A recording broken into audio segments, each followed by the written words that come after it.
नमस्कार दोस्तों, आपका अपने YouTube चैनल पर स्वागत है। आशा करती हूँ आप सब अच्छे होंगे। हम भारत और पाकिस्तान मीडिया में राष्ट्रीय व अंतर्राष्ट्रीय मुद्दों पर डिस्कशन होता है, इसी पर मीडिया का रिएक्शन देखते हैं। वीडियो पसंद आए तो वीडियो को लाइक, शेयर और चैनल को सब्सक्राइब जरूर करें, जिससे मुझे भी मोटिवेशन मिल सके और आगे भी इसी तरह की वीडियो मैं आपको प्रोवाइड करवा सकूँ। फिर मुलाकात होगी आपसे अगले वीडियो में। जय हिंद, जय भारत। यूएई के प्रेसिडेंट ने आना था, जाहिर है कि वो भी नहीं आए। बहुत ही अफसोसनाक वाकया पाकिस्तान में जो हुआ है आज। एक घर के कौन है आपके जिम्मेदार? कि किन लोगों ने इनको वापस लाके यहाँ पे बिठाया था? सब लोग वो इस्लामाबाद में मेरा ख्याल है कि यूएई के प्रेसिडेंट ने आना था और वो इस हमले की वजह से नहीं आए। और इसके पहले हुकूमत ने जो है वो इस्लामाबाद भी बंद कर दिया था, स्कूल, कॉलेजेस, दफातर, हर चीज़ बंद कर दी हुई थी। और जिसकी वजह से कि वो आए नहीं है, उन्होंने कहा जी कि वेदर खराब है। एक हाथ में आपने गिरबान पकड़ा हुआ है पाकिस्तानी कौम का और दूसरे हाथ में आपका एस्टेब्लिशमेंट का गिरबान पकड़ा। यूएई के प्रेसिडेंट का विजिट था पाकिस्तान में, तो अचानक सुबह ही पता चलता है कि यूएई के प्रेसिडेंट का विजिट कैंसिल हो गया।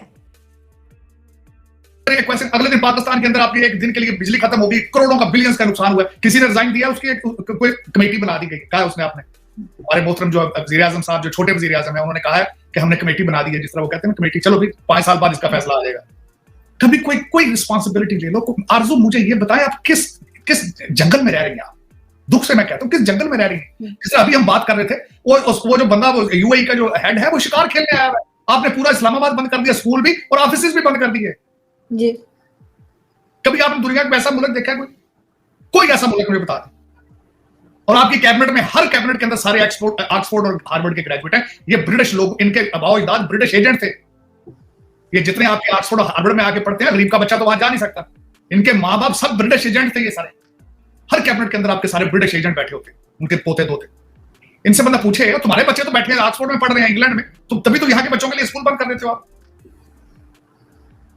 क्या इसका बंदा, कहां से शुरू करूं, कहां से खत्म करूं? मैं तो रोजाना सुबह उठता हूं, मैं समझता हूं यार ये बहुत बड़ी खबर आई है, ये पढ़ता हूं कुछ चीज, और 7 ही घंटे बाद वो उसको सुपरसीड करके उससे बड़ा पटाखा को निकल जाता है वहां से। कोई आज तक, मेरे तो कान तरस गए, कोई अच्छी खबर कभी आए वहां से? गरीब आदमी का सोचे तो सही यार, क्या बनेगा पाकिस्तान? मिडिल क्लास कहां जाएगी? गरीब के तो छोड़े। अच्छा, मैं आगे बात ये कर रहा था कि 200 अरब रुपए के तो टैक्सेस ये लगा रहे हैं आईएमएफ से 2.5 लाख करने से शुरू से पहले ही ऑर्डिनेंस, टोटल अमाउंट लेकर जाएंगे 855 बिलियन रुपीस पे टैक्सेस के लिए। किसी ने आज तक कहा है कि तनख्वाहें कितनी बढ़ाएंगे लोगों की? बिल्कुल निकाला जा रहा है लोगों को, तो तनख्वाहें क्या बढ़ाएंगे? निकल बिल्कुल। कल G10 के अंदर लोगों ने, मैंने आपको शायद वो वीडियो भेजी थी, वो एक कंपनी है जो तनख्वाह नहीं दे सकी, तो लोगों ने अटैक करके सारा ऑफिस जला दिया वहां का, मुलाजमीन ने।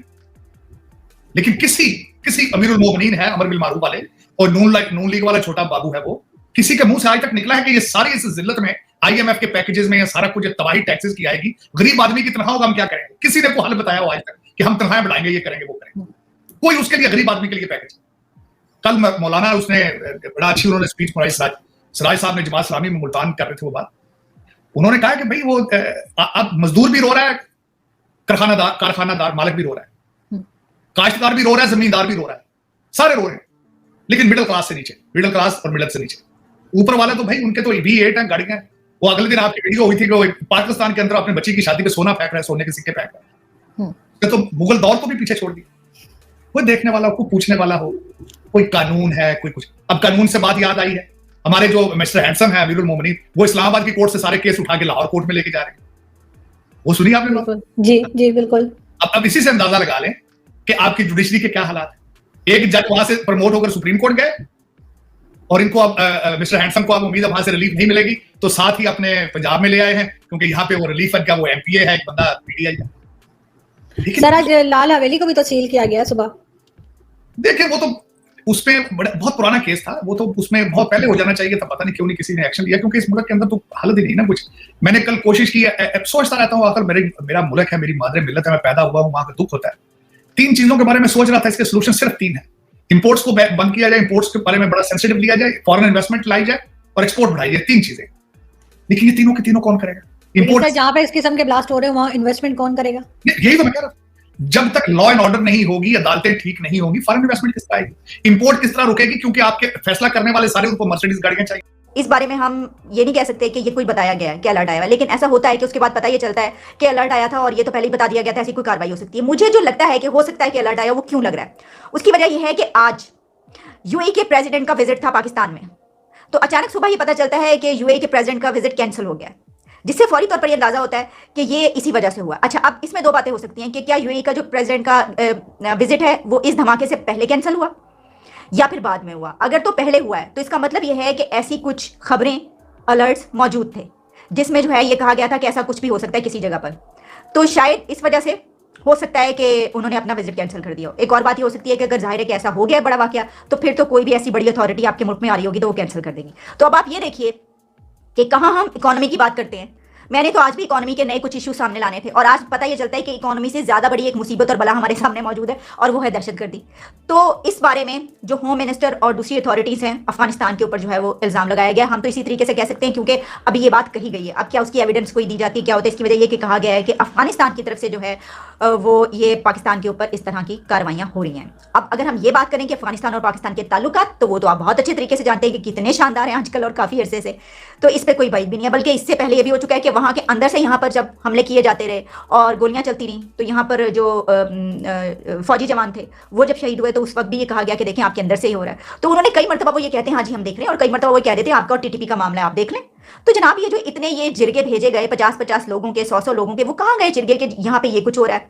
अच्छा, मैं आपके सामने कुछ और इसकी जो है वो रखे देती हूँ। इसमें एक तो ये है कि जिस तरह मैंने आपको कहा कि इतना बड़ा क्योंकि धमाका था तो वहाँ पे खून की कमी हो गई है। अस्पतालों में ये कहा जा रहा है कि प्लीज़ फौरी तौर पर जो है वो डोनेशंस दें आके लोग और यहाँ पर आएँ, ताकि लोगों को जो है जिनको, जैसे कि अगर 150 से ज़्यादा जख्मी है, 150-200 के करीब जख्मी है, तो जाहिर है कि वहाँ पे खून की तो ज़रूरत होगी फौरी तौर पर लोगों के लिए। तो खैर वो तो लोग पहुँच जाते हैं। अच्छा, इसी तरीके से जो यूएई का प्रेसिडेंट है, मैं उसका विजिट है उसके ऊपर भी बात कर लेते हैं। हम तो बड़ा खुश हो रहे थे। इसकी वजह ये कि ये देखे ना, इस वक्त इंडिया में यूएनजीए के प्रेसिडेंट जो हैं वो यूनाइटेड नेशंस के प्रेसिडेंट कर रहे हैं विजिट जनरल असेंबली के, और हमने कहा चले ठीक है, हमारी तरफ भी एक यूएई का प्रेसिडेंट आ रहा है, लेकिन वहाँ पे तो वो विजिट जारी है, यहाँ पर वो विजिट जो है वो कैंसिल हो चुका है। इसमें मैं ये देख रही थी कि due to weather conditions president H Sheikh Mohammed bin Zayed Al Nahyan's visit to the friendly Islamic Republic of Pakistan scheduled for today has been postponed to a later date. उन्होंने कहा जी पोस्टपोन हुआ है और अब आगे की डेट नहीं कोई बताई गई, वो आगे किसी डेट पे आएंगे।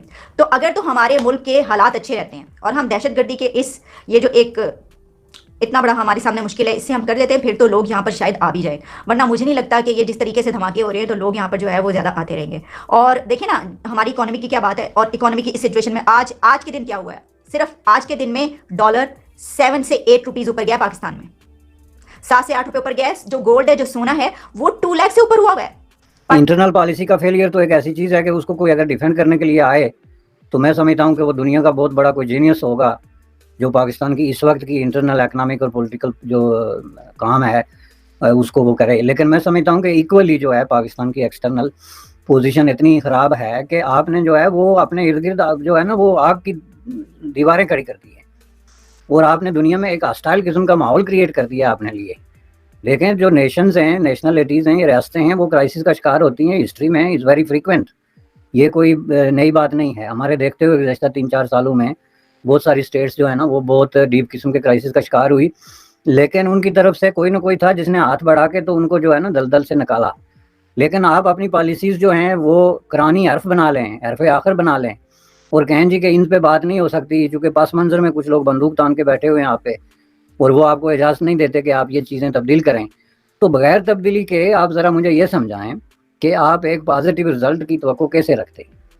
ज़ाहिर है अगर आप ये चीज़ें 70 साल से रिपीट कर रहे हैं और इंजाम ये हुआ कि मुल्क जो है एक बंद गली में आके रुक गया, एक डार्क लॉन्ग जो है टनल जिसमें आप फंस गए, तो उसकी वजह कोई कानून कुदरत या अल्लाह ताला की तरफ से कोई अजाब नहीं है, बल्कि उसकी वजह जो है वो ये long standing negative counter productive policies थी, specifically international policies. For example hostile attitude toward India, hostile aggressive and possessive attitude toward Afghanistan, hostile and sectarian attitude toward Iran और एक तरह का ग्रीडी और लस्टी किस्म का एटीट्यूड टुवर्ड सऊदी अरबिया। ये इस तरह की जाली चीज़ें लेके आप ज़्यादा दूर नहीं जा सकते।